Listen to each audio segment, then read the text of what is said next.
അതിനിരയായ ആ കുട്ടിയുമായിട്ട് സംസാരിച്ചിരുന്നു. അവർ ഈ മോശം അനുഭവം തുറന്നു പറയുകയും ചെയ്തു.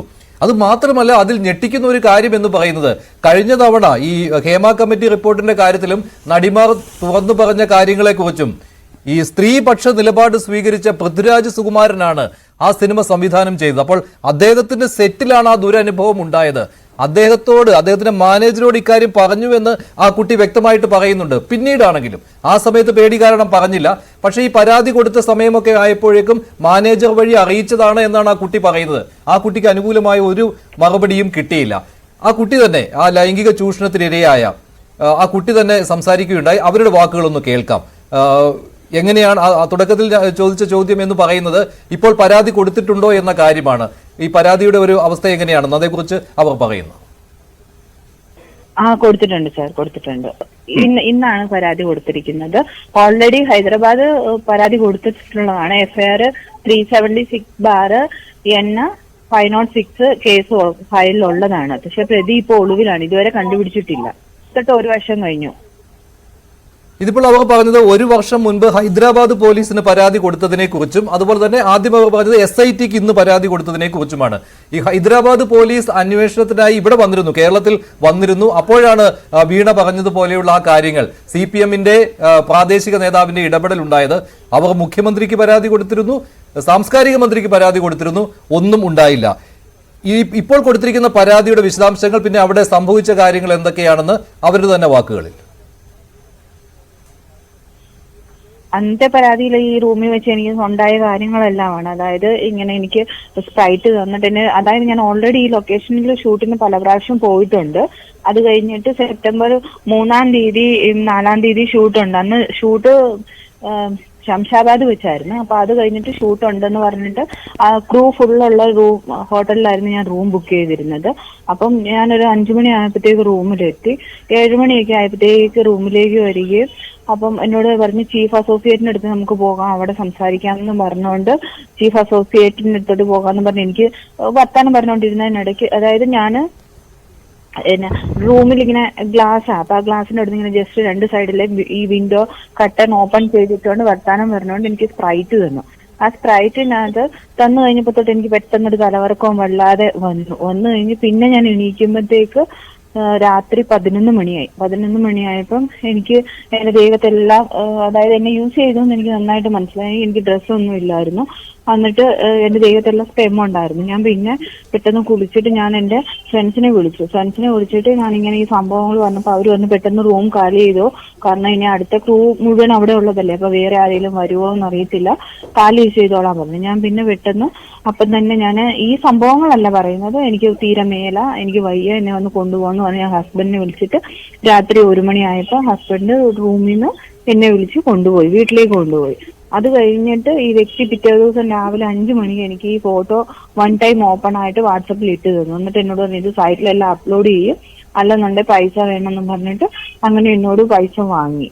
അതിനിടയ്ക്ക് സെപ്റ്റംബർ 9-ാം തീയതി ഞാൻ ഓല ബുക്ക് ചെയ്ത് ഈ വ്യക്തിയെ പിന്നെയും കാണാൻ പോയി. വേറെ ഒന്നുമില്ല, അവന്റെ ഫോൺ മേടിച്ചിട്ട് നശിപ്പിക്കാൻ വേണ്ടിയിട്ടായിരുന്നു. ഞാൻ ഫോൺ മേടിച്ച് പൊട്ടിച്ചെങ്കിലും ഫോൺ പുള്ളി എടുത്തു.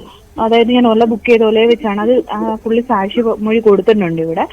ഫോൺ തട്ടിപ്പറിച്ച് ഞാൻ ദൂരേക്ക് എറിഞ്ഞെങ്കിലും പുള്ളി ആ ഫോണ് മേടിച്ചു. അത് കഴിഞ്ഞാൽ ഫോൺ പൊട്ടി കഴിഞ്ഞപ്പം പുള്ളി പുതിയൊരു ഫോൺ എടുത്തു ആ സമയത്ത് തന്നെ. അതിന്റെ പൈസ പോലും എന്നെ കൊണ്ടാണ് അടപ്പിച്ചത് മുഴുവനും. ബോഡാഡിയുടെ സെറ്റിൽ സഹസംവിധായകനിൽ നിന്ന് ഉണ്ടായ ദുരനുഭവം, ലൈംഗിക ചൂഷണം, ഇതിനെക്കുറിച്ചാണ് ആ കുട്ടി തുറന്നു പറഞ്ഞത്. അത് മാത്രമല്ല, പോലീസിൽ പരാതി കൊടുത്തിരുന്നു. ഹൈദരാബാദിലാണ് പോലീസിൽ പരാതി കൊടുത്തത്. ഈ സെറ്റ് ഹൈദരാബാദിലായിരുന്നു, അവിടെ വെച്ചായിരുന്നു ഷൂട്ടിംഗ് നടന്നത്. ഹൈദരാബാദ് പോലീസ് അന്വേഷിച്ചിരുന്നു, ഇവിടെ കേരളത്തിൽ വന്ന് അന്വേഷിച്ചിരുന്നു. പക്ഷേ പിന്നീട് എന്ത് സംഭവിച്ചു, ആരൊക്കെയാണ് സഹായിച്ചത്, ഇതിനെക്കുറിച്ച് വ്യക്തമായ കാര്യങ്ങൾ പറയുകയാണ് ആ നടി. പോലീസ് അന്വേഷിച്ചു കഴിഞ്ഞപ്പോഴത്തേക്ക് ആദ്യം ഈ പരാതി കൊടുത്തു കഴിഞ്ഞിട്ട് ഞാൻ ആ പരാതി എന്ന് പറഞ്ഞു കഴിഞ്ഞാൽ ഞാൻ ഇനി പരാതി കൊടുക്കാൻ ഒരു സ്ഥലവും ഇല്ല. അതായത് കേരളത്തിലെ എല്ലാവർക്കും ഈ അവരുടെ മനസ്സിന്റെ മുസ്ലിം പള്ളിക്ക് വരെ ഞാൻ പരാതി കൊടുത്തു. കാരണം അത്രമാത്രം ഞാൻ അനുഭവിച്ചത് കൊണ്ട് ഞാൻ എല്ലായിടത്തും പരാതി കൊടുത്തിട്ടുണ്ട്. അപ്പം ഇവിടെ പരാതി കൊടുത്തപ്പോഴത്തേക്ക് ഇവിടുത്തെ പോലീസുകാര് ഈ പുള്ളി FIR വെച്ചിട്ട് വേറൊരു വ്യക്തിയുടെ, അതായത് അസോസിയേഷനിലുള്ള ഒരു വ്യക്തിനെ കൊണ്ട് ഈ എഫ്ഐആറിന്റെ ഡീറ്റെയിൽസ് എടുപ്പിക്കുകയും മുൻകൂർ ജാമ്യം ഫയൽ ചെയ്തിട്ട് ഒരു മാർച്ച് 13 വരെ മുൻകൂർ ജാമ്യം ഉണ്ടായിരുന്നു. മാർച്ച് 13 ആയപ്പോൾ മുൻകൂർ ജാമ്യം ക്യാൻസൽ ആയിപ്പോയി.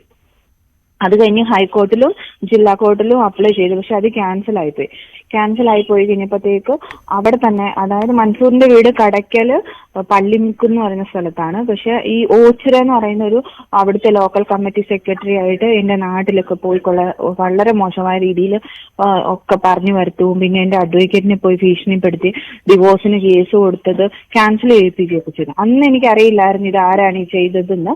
അപ്പം ഓൾറെഡി ഞാൻ ഇവിടെ കമ്മീഷണർക്ക് പരാതി കൊടുത്തിട്ട് ഹൈദരാബാദ് പോലീസ് ജൂൺ 2023 ജൂണില്, ഈ കഴിഞ്ഞ മാസം ജൂണില് അവിടെ പോലീസുകാരുണ്ടായിരുന്നു. അപ്പൊ ഈ വ്യക്തിനെ ഇങ്ങനെ ട്രേസ് ചെയ്ത് പോയിക്കൊണ്ടിരുന്ന സമയത്താണ് ഈ കുഞ്ഞിച്ചന്തു എന്ന് പറയുന്ന പാർട്ടിയുടെ CPM പാർട്ടിയുടെ പ്രവർത്തകനും ഇവരെല്ലാം കൂടെ എന്റെ അഡ്വക്കേറ്റിനെ കാണാൻ ചെല്ലുന്നത്.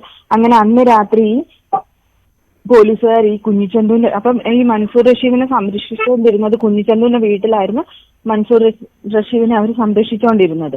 അപ്പം കുഞ്ഞിച്ചന്തുവിന്റെ വീട് വളഞ്ഞെങ്കിലും കേരള പോലീസ് ഓച്ചിറ പോലീസ് സ്റ്റേഷനിൽ ഇവിടുന്ന് ആരോ ഒരാള് ഇങ്ങനെ ഈ കുഞ്ഞിച്ചന്തു എന്ന് പറയുന്ന വ്യക്തിക്ക് നേരത്തെ ഇൻഫർമേഷൻ കൊടുത്തു. അതനുസരിച്ച് ഇവര് രണ്ടുപേരും വേഗം ഫോൺ സ്വിച്ച് ഓഫ് ചെയ്ത് മുങ്ങി. അപ്പൊ അവരുടെ അമ്മ വന്ന് വാതിൽ തുറന്നിട്ട് അമ്മ പറഞ്ഞു ഇവിടെ ഇല്ല എന്നുള്ള രീതിയിൽ അമ്മ പോലീസുകാരോട് സംസാരിച്ചു. അത് കഴിഞ്ഞ് ഞാൻ മുഖ്യമന്ത്രിക്ക് പിന്നെ പോലീസുകാർക്കൊക്കെ പരാതി അയച്ചെങ്കിൽ എനിക്കൊരു റെസിപ്റ്റ് കിട്ടി ജസ്റ്റ്.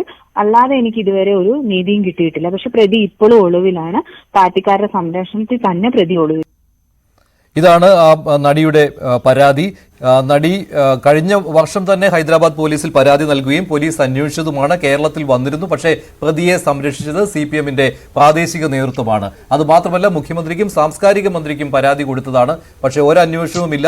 അതുപോലെ തന്നെ ആ സിനിമയുടെ സംവിധായകനായ പൃഥ്വിരാജിന്റെ മാനേജർ വഴി പൃഥ്വിരാജിനെയും അറിയിച്ചതാണ്. അതിന്റെ കാര്യങ്ങൾ കൂടി അവർ പറയും. അതിനു മുൻപ് ഡോക്ടർ B ജയരാജ്, ഇതിപ്പോൾ ഒരു SI